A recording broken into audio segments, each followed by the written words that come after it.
Testing 1 2 3 1 2 3 1 2 3.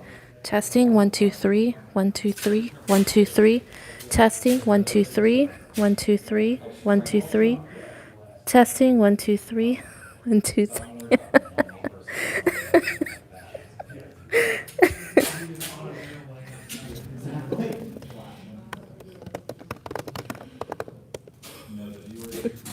Okay, thank you. Mic check done.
You're so helpful. After you.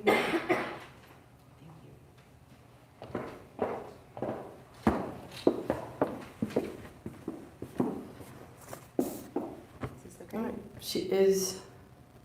Are we all good?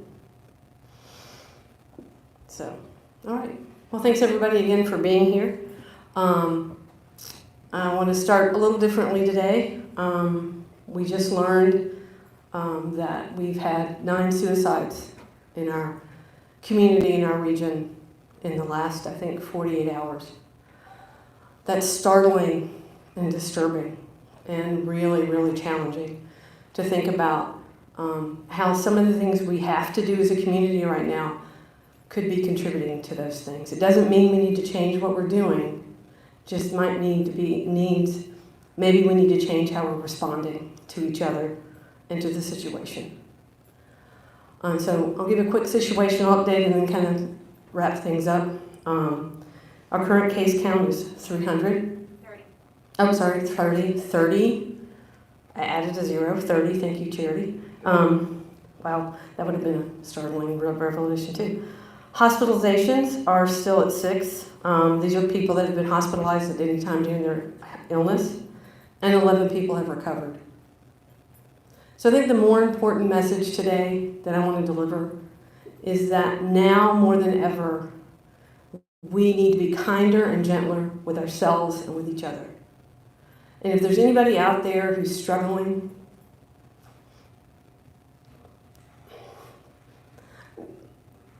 I encourage you to reach out. Reach out to your pastor, your friend. There are some hotlines that you could reach out to, the Tennessee Suicide Hotline. There are healthcare providers, mental health providers in our community that we know stand ready to talk and counsel and comfort people during these challenging times. It's challenging to have your world turned upside down by losing your job, by having to stay home, by not being sure if you're going to get sick or not.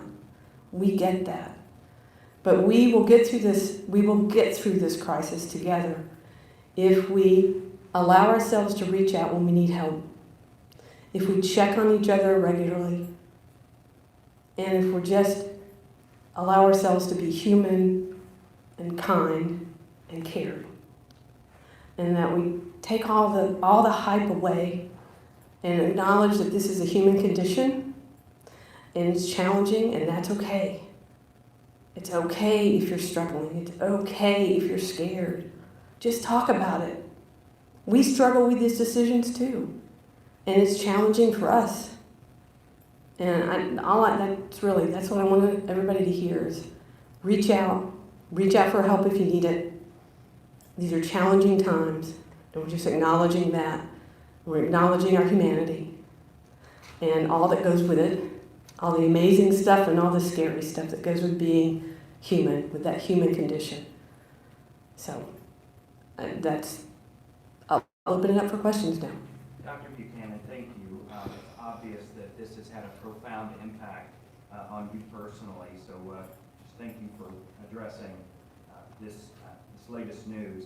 The mayor's news release says that, he calls those numbers shocking, and says that we have to determine how we can best respond to COVID-19 in a way that keeps our economy intact. Can you say whether the current safer at home, keeping non-essential businesses closed, can you speak to whether that is the best approach at this point? What I can say is that we know that the data supports the action of social distancing and reducing exposures by closing businesses. What the data doesn't tell us is the human challenge of that and the economic challenge of that. And those are real. And we are balancing, along with the mayor, balancing that impact on our community, both economic and emotional, and that public health piece of risk and protecting people from getting sick and reducing the number of people that die from COVID-19 in our community. And it's not either or. We have to look at both, and we're doing our best to look at both. And that's just how we're going to have to move forward. Dr. Buchanan, while obviously the numbers have coincided with the coronavirus arrival, do you know if there is anything that links any of these particular suicides to despair or despondency over the coronavirus outbreak? I don't have that level of detail regarding the recent suicides. Dr. Buchanan, we've talked about how we all as a community need to come together to social distance, how we need to, make sure that we're doing our best to stop the spread. How can we, as a community, help this issue here? How can people who are watching who want to reach out to their friends and neighbors, what's the best thing for people to do? Follow your heart. If that means calling somebody, good old-fashioned telephone call instead of a text, there's a little more human connection with a phone call. FaceTime. I FaceTimed with a friend's newborn baby the other day. It was great. We have so many ways to find a way to connect with other humans. That doesn't mean we have to be physically close to each other. It's more challenging. It's not what we're used to, but it works. It works to comfort. You can provide comfort without breaking those social distancing guidelines. And I encourage everybody to explore that and see how you might make that work for you. Dr. Buchanan, yesterday you kicked off your briefing with gratitude, and your team has sent resources to us to highlight some of the good going on in Knox County right now. We appreciate that, and I wonder your emphasis to highlight the good and to highlight some positive. Is that a sign that all of this that's going on is having a real effect on maybe your office and your team? You're all human, obviously. We are, and we strive to make the best decisions for our community in taking into consideration so many different things. Taking into consideration the public health piece, the economic, the social, the emotional piece. And I'll be honest, my staff is working really hard. They're working long hours. They're trying to give people information that's accurate and usable and actionable. The information is changing very rapidly. We're trying to keep up with that, and we are keeping up with that. But it's our job, and we enjoy our job. We enjoy what we're doing. We enjoy strategizing on how to make the best decision for our community, make the best recommendations to the mayors about what the next step is for our community. So we're proud of what we do. I'm proud of my staff, and we do take our time to acknowledge each other and acknowledge that we're working through this, letting people have days off and stuff like that. Dr. Sorry. No, go ahead. I just wanted to follow up on Scott's question, if I could, about correlation versus causation. You said you didn't have that level of detail to conclusively demonstrate it. But I'm guessing from the fact that there was a press release and you opened by talking about this in such an emotional manner, a personal manner, that this is highly unusual to have that level of suicides within such a defined time period?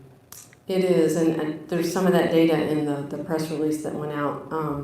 But I believe we average around 80 or 90 suicides in Knox County a year. I think that's correct. Is that somewhere in that range? So to have 8 in the last 48 hours is startling, certainly. Dr. Buchanan, we've talked a lot about this virus. There is some good news even in the data you guys are releasing. 11 patients have recovered from coronavirus in Knox County. That's a third of the people that have been confirmed positive. Can you speak to that hope that this is getting coronavirus is not necessarily a death sentence for everybody? Sure. It's not something that, it's serious, but not necessarily that level. Right, and that's a great point. We know from the data from other places and even the little bit of data we have now locally that most people recover from coronavirus, and a lot of people don't need to be in the hospital. If we look at our 30 cases, only 6 of those have had to be in the hospital. And we know that there will be some people who get very ill and require hospitalization and might even die from coronavirus. But we also know the majority of people will recover And a lot of people who get coronavirus don't even seek medical attention because they don't get that sick. So, our message kind of remains the same. It's hopeful. Coronavirus is an illness that most people will recover from, and that some people will barely notice that they have. We still advise people to stay home if they're sick, just to reduce the risk to everybody else.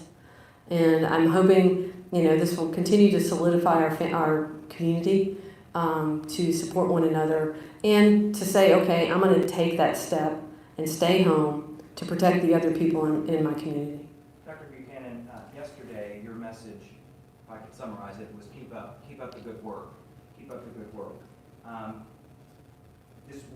We're coming up on a weekend here, and we're experiencing some beautiful weather. I'm curious to know if you maybe have a message customized to those factors. A lot of people are going to want to get outside and get together. That's what we're conditioned to do. What would you say to the public heading in Saturday? Well, I'd encourage folks to get outside and enjoy the beautiful East Tennessee spring, with all the sneezes and beauty that it brings, but maintain that social distancing. I've been to Lake Shore. I've seen people out there. They are maintaining some distance. On the way home yesterday, I saw some folks gathered on a little hill in their chairs, sitting apart from one another. So it was a little community gathering. There's so many ways we can get together and not have to be physically less than 6 feet apart. So you can still get outside. Getting outside and taking a walk is really great for one's mental health. It's a great stress reliever, and I encourage everybody to do that when they can. But again, maintain those social distancing rules. Try to stay 6 feet apart. It's going to reduce risk for yourself and for your friend that you're walking with. Dr. B, if I may ask a question, I understand yesterday you guys had a meeting with some of the hospitals talking about surge protocols and the possibility of that. What information can you share that came out from that meeting yesterday? Well, so what information I can share from that is, I keep forgetting to repeat the question. So the question was about surge protocols for hospitals. So all of our hospitals have started to implement their surge protocols, and you heard about that last week when they canceled elective surgeries of certain types. Again, the really good news here in Knox County and even surrounding counties is that our hospitals come together in these times and work together. They move forward in lockstep. So the next phase of that will be some other elective surgeries that will get canceled. They're kind of phasing that in. They've all started preparing to how do we surge internally. They're all going to do that together. We talked about getting ready for other options and planning for that. We're moving forward with that as well. But again, together, so that it'll be a coordinated effort for our citizens, and people will get the care that they need in the place that they need. They usually probably in the place where they usually get it. Can you tell us some of those other options, if you don't mind, that you mentioned? So we talked a little bit about alternative care sites and whether we need to move to that, and we're not sure that's a good option for us. So we're looking at some other creative ways to do that, and all the details haven't been worked out yet. So we're still, but thinking. The important part is we're thinking about it before we're there, because right now we don't need that yet. So we're thinking about planning for it before we get there. Dr. Buchanan, when we first started this, sort of these bi-weekly briefings, you made the point that you still need a flu shot. The risk of getting the flu is much greater. So you've acknowledged that from the beginning. But on the topic of response to COVID-19, we are still getting questions comparing COVID to influenza. Mm-hmm. The fact that there were 34,000 deaths in the United States last year attributed to influenza. Can you, help us in the public understand the difference in response? Is it because COVID is new, more lethal? Just want to get your thoughts. Right, so it's a great question. So the question is about kind of comparing flu to COVID-19.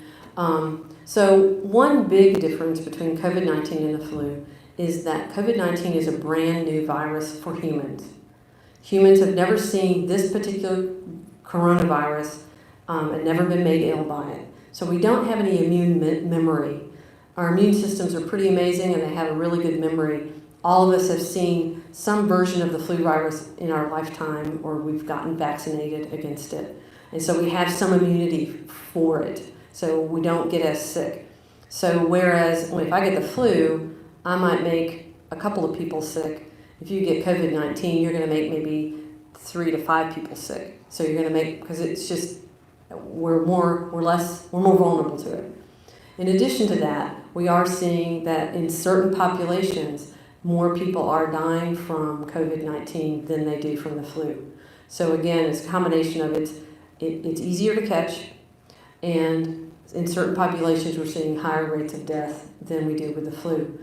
So I'm going to circle back and say, back to that easier to catch piece, that's why it's so important that people, if they're sick, they stay home and don't subject other people to the possibility of getting COVID-19, especially people in their lives who are older, who have chronic medical conditions, who might be pregnant.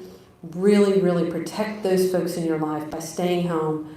And if you want to visit your grandma, right now is maybe not the best time to do it. Send her a card, give her a call.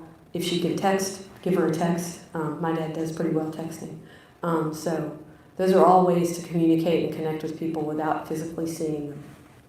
Dr. Buchanan, yesterday, the numbers that the health department put out had 2 people who were 91 and older listed. This morning, there's only 1. Is that a categorization change? Is that, did we, no one's come out and asked, do we have a fatality yet? No. And also, as a follow-up to that, is spread into any nursing homes that you're aware of? So the question was about the case count and ages, and that appears that somebody came off the case count who was in the older age group. My understanding is that the lab confirmation for that person indicated they did not have COVID-19. Okay. I'm looking at Charity. So they were taken out of that. So Okay. so that we were waiting, there was some lab, that was a preliminary, and the final lab confirmation indicated they did not have COVID-19. And so no, we haven't had any deaths in Knox County. Currently, we don't have any outbreaks in nursing homes or long-term care facilities in Knox County either. Very grateful for that. And I'm very grateful for the fact that most of the nursing homes we are aware of and we've spoken with are being very diligent about not letting visitors in, and we really appreciate that because we know that really protects that vulnerable population. Dr. B, my sense of time is Last off, question, guys. but the safer at home order went into effect on Monday, correct? Yes. This will be the first weekend. Sunday's coming up. How does this impact churches? Those seem like those are covered under the safer at home. They should not be having services this weekend. Right. Our recommendation would be that you don't hold a church service in the physical building of the church. And I know our church congregations are being really creative about how they accomplish gathering and worshiping. We certainly want people to continue to worship. Some places are moving to an online way to do worship. Some places are encouraging smaller groups to get together. Again, they need to keep social distance. And I actually heard about one church that did a drive-through, like a drive-up church, like a big drive-in theater kind of thing. I don't know how they accomplished that, but people pulled up in their cars and the pastor spoke outside.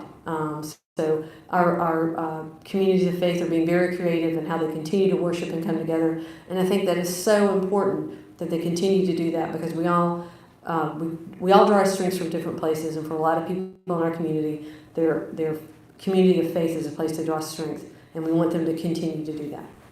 Do you mind speaking again? I think we're good, guys. That was the last question.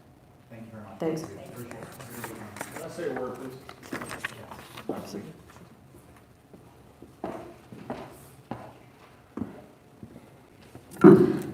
First of all, I'd like to thank Dr. Buchanan and the Knox County Health Department for their exemplary work. They have worked hard, and I'm extremely proud of everything that they've done. And the reason that we have not seen higher numbers, I believe, is in large part to the work that's being done here.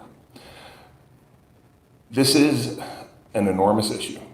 Social distancing is the real deal. I can tell you in my own life, that's what I do. I have not probably got within 6 feet of my wife now in 2 weeks, even though we live in the same house. I have not visited my in-laws, who are both over 80 years old. I try to maintain my distance as much as possible. I have washed my hands probably more in the last 2 weeks than I ever have in my entire life, as well as keeping hand sanitizer on me at all times. And that's what we all need to do. In the end, this comes down to personal responsibility and people protecting their own health while protecting the health of their loved ones and their community. And government can, we can say you need to do this or that, but if people don't do it, it doesn't matter what we say. So I would encourage everyone to take their own responsibility for this, because that's the only way that we're going to get through it. I would also encourage everyone to take a positive attitude towards this. And I've been pretty disturbed by the messaging that I've seen come from all sorts of different places. Okay? We're going to get through this. It ain't going to be easy, but we are going to get through this. But people need help. I wake up every day, they need hope. I wake up every day at this point just thankful that I have a job, because some people don't. I wake up every day happy that I'm healthy, because some people aren't. But together we are all going to get through this, and we're going to be stronger for it. We're going to be a better community for it. But it begins with each of us. No matter what Dr. Buchanan says, no matter what all the experts say, we have to internalize that. And we're the ones, as a community, as individuals, that's where it starts with. So I would hope that our messaging, all of us, beginning with me, is one of optimism, realism, but also hope. Because at some point, we're going to beat this thing, and then we're going to go on. And we still have to build a great community. And we still, in my opinion, will be the best place to live, to work, and to raise a family. And we're going to show the rest of the country and the rest of the world why that's true. Thank you.